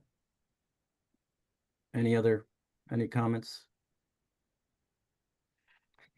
Let's move. Yeah, I just have a procedural question. Who are the nominees? We only have one nominee right now. It's Bruce. So Rachel didn't accept? No.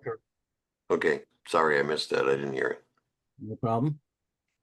So unless we have any other comments, we're gonna move to vote. Jason, who do you vote for vice? Bruce.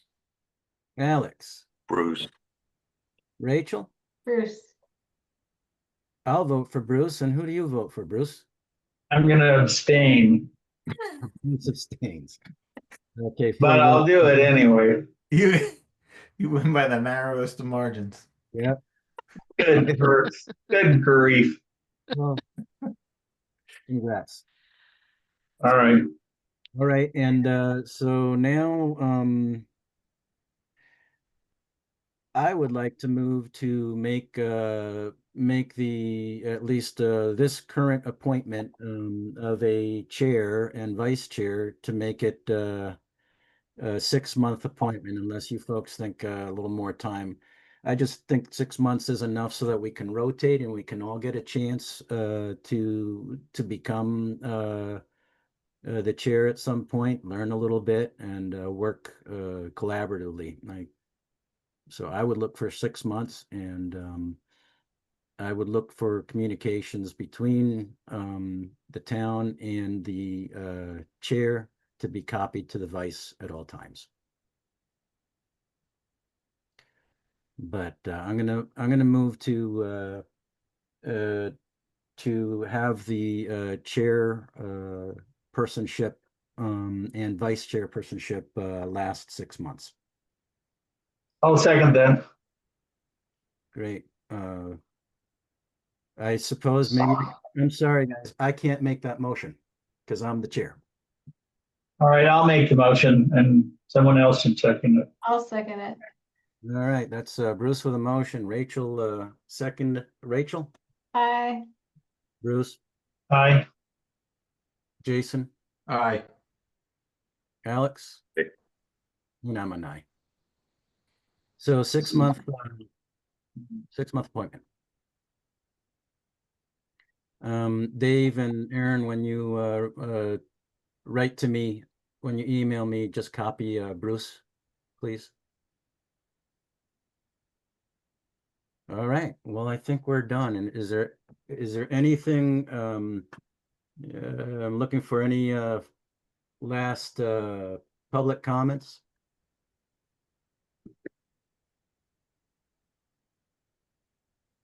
Are there any other topics not reasonably anticipated 48 hours before? I'll just add really quickly that the monitoring reports were not totally complete this for this meeting, and that was because I had attempted to be out last week for a little time. So I was able to get in the ones that I could get in, but I got like a flurry in the last 2 days right before this meeting. So any monitoring reports that were not in your packet this week will be included in the next round of packets. Thanks, Aaron. Bruce? As an informal reminder, next year, we have to have only one meeting in July and one meeting in August to make sure that Aaron can actually take a vacation. Thank you. That's some good thinking. So is that a motion? No, it's a reminder to make sure that it happens when the time comes. Can we make a motion to state that right now, that we will only I hold? put those constraints in her way. I just want to indicate that we should do it. No, I don't want to make a motion about that. make a motion that Aaron has to take a vacation. Well, that's between her and Dave, but let's try. Good thinking. Alex? Yeah, Erin was nice enough to do up her report for us all. But a couple of meetings ago, we told her that we thought that it was nice that she did it, but that it took up too much of her time. And I'm curious why she continues to put it together. I can tell you that.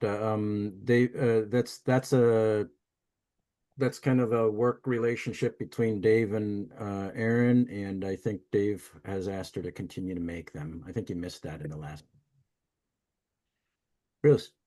I found it actually very helpful, especially with the colors, because it showed what had already come before. It showed the most important thing. And I think as long as it doesn't take too much extra time, it's actually a good intermediate in between place. That was helpful to me to see kind of what was coming. So thank you.